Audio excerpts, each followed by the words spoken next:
So I'm going to take you through a Delts and Triceps session today. Brief overview, my split is push, pull, legs, delts and tries, abs and buys. So typical push, pull, legs, upper lower with a little bit more emphasis towards delt and arm volume because obviously that's where my physique needs. So I'm going to take you through the warm-ups now with my session, focusing on external rotation because structurally I have a lot of internal rotation, like chest, like lats, both shoulders go this way. So we'll do some mobilization stuff to try and get me more into this position so we can then go to overhead press. Then we've got some lateral raises, variations, a good bit of tricep volume in this session. I'm going to take you through this. I'll probably do a voiceover for the rest of these movements, but just a brief intro, and I'll go into more detail shortly. Yes people, what's going on? So as mentioned, I'm going to run through a voiceover to just give you guys a little bit of explanation as to why we're doing what we're doing. So initially here we're doing like a lat PNF stretch, which is just a way to kind of loosen and mobilize things up because as mentioned I do have my lats being excessively tight, which is pulling me into an internal rotation position. So what we do here is go through the shoulder flexion whilst maintaining external rotation. So that's why I have my wrist on the outside of the band, which is a pretty important part here to note. And then we just kind of push in to, let's say, about 70%, hold that for about 10 to 15 seconds. Now what you'll see is I'll push against the band, as you can see right now, for like 3 to 5 seconds, and then loosen back up, take that tension off, and then push through further. Basically what that does is kind of like desensitize muscle spindles temporarily, but it's just going to allow you access into certain ranges. So again, you can just see from the side view, get a little bit more insight into how that actually looks, and what you'll find is after like 2 to 3 rounds you'll be able to get into further and further and deeper into that position, so just getting more access for ranges of motion into later movements. Next up we have a kettlebell bottom under press. What you can see here is that I have my ribs tucked down deep, not letting them flare up, and keeping that trying to keep the elbow pretty much like in the midline of my torso as much as possible rather than it flaring out wide to the side. And then once we get up to the top position we'll go through a little bit of shoulder elevation or scapular protraction, and again just trying to keep that tucked and in front of you as possible. It's not just a shoulder press itself, you want to keep that along your midline and then a slight rotation towards the end as you get to the top of the rep. Next up we have serratus dips or reverse shrugs, which is basically just keeping your arms locked out, keeping your triceps tense, and then going through shoulder elevation and depression. So just kind of pushing things down, engaging your serratus.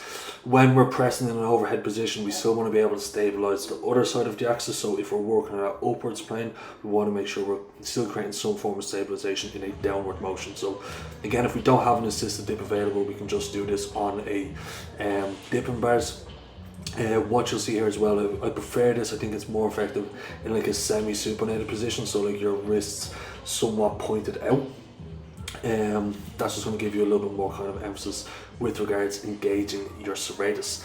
First actual working sets that we're going through here are rear delt machine flies. So what you can see is even for me at 6'2", I still have to stand in a position here because seats do not go up high enough. We want to keep our shoulders higher than the handles, and then if we could actually lean forward by putting our torso in that kind of inclined position, it allows us to go from a slightly superior to inferior path of motion. Basically your arms are coming somewhat down, and that's just going to line up better with the delts. And if you are going through extension here, you shouldn't really be able to go past your midline. Anything further than that, you're just getting mid back, you're not going to get tension on your delts, and odds are you're not going heavy enough if you can actually extend further past beyond that. So little adjustment here. Based off video feedback last week, Luke, my coach, actually said to bring that dead stock up a little bit higher, just because again we're still not showing complete stability in that length of range. It's improving, even in those in the warm-ups with the kettlebell bottom under presses, externally rotating position. They're a lot more comfortable in their progressive load and seeing a lot more stable there. But we're still trying to see that kind of translate into the movement patterns we have programmed itself. So for the moment, we're going to go with this one step higher. Last week was 4 for 7, I believe. But we're probably going to keep it at 4 and try and work it up to 10. the 8 to 10 rep range prescribed, so falling at 7 is absolutely fine. We'll just keep it there, we'll bully it its way up. And then once we get that over that 10 rep mark, then we'll move the load up. So, yeah. Last one.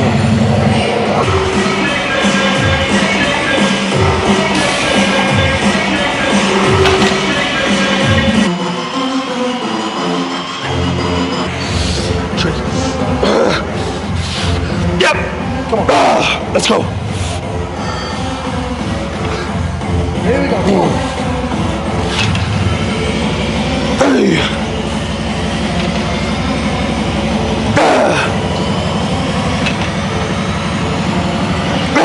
Come on.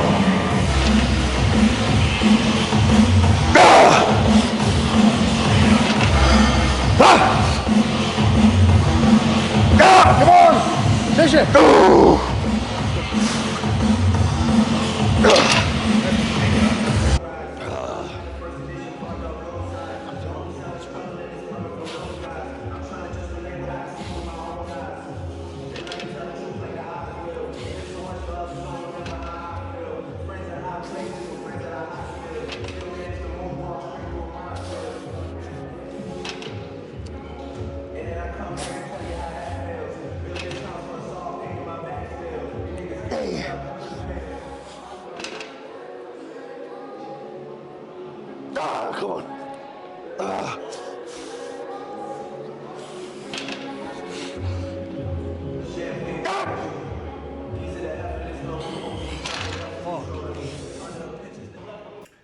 So next up what we have is a standing cable lateral raise.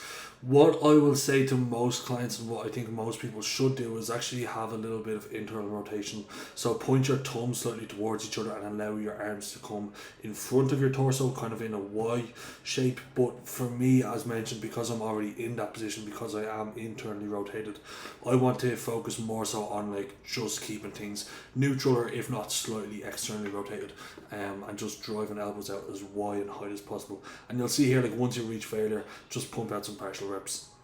Text a message, I don't know the number. Flexing on these rappers wrong also. Wedding dance, ring dance.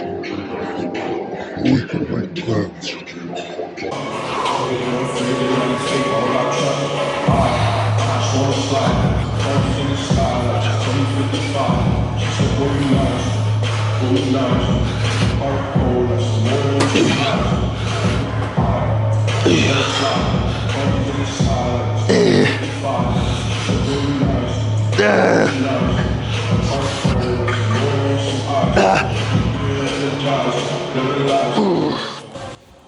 Next up what we have is dips. Now I do want to emphasize taking a slight pause on the bottom here.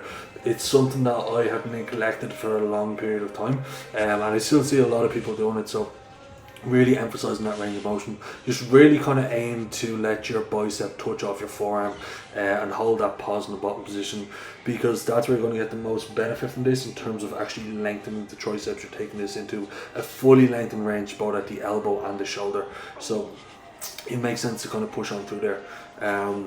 But again, these are looking pretty shaky because they've just been reintroduced, and it's something I neglected or done with poor form for such a long period of time.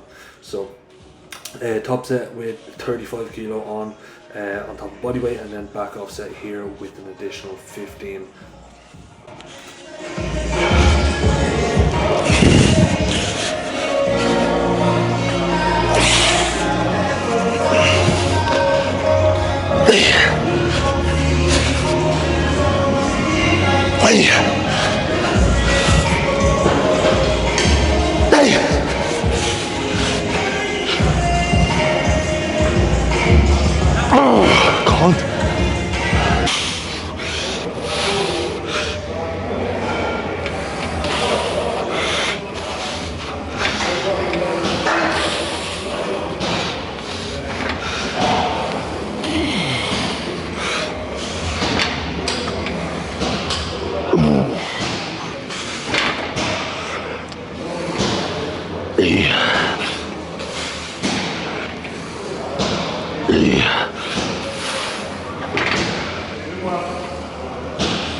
actually had 2 sets here in this 8 to 12 range, but I just want to show you the back end of the second set.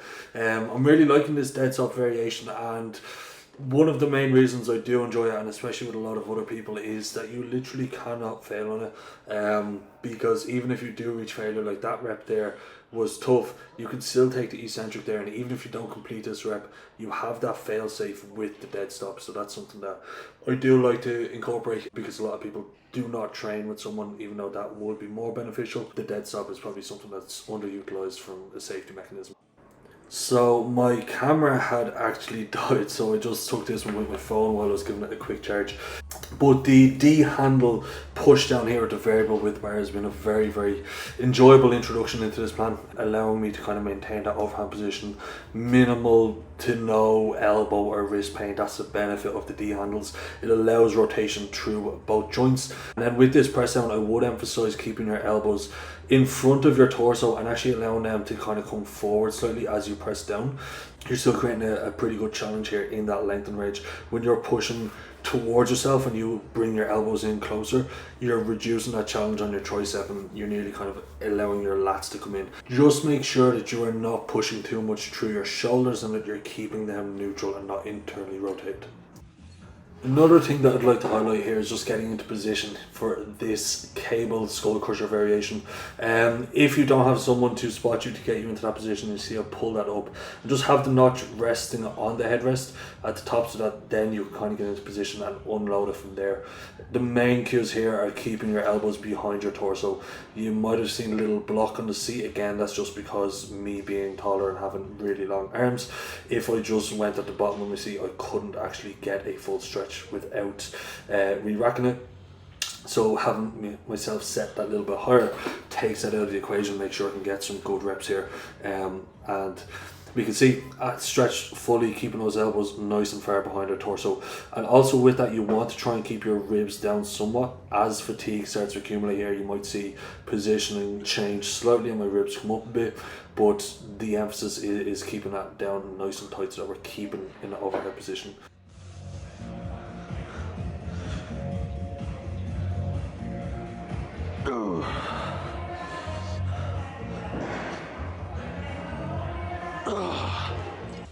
But yeah guys, that is pretty much it. That is my delt and tricep session wrapped up, followed by a little bit of a physique update where we're currently at 249 pounds, 113 kilo. I think we're about 2 months into the actual off season now. So things are starting to move nice and quick in this very moody lighting in frontline.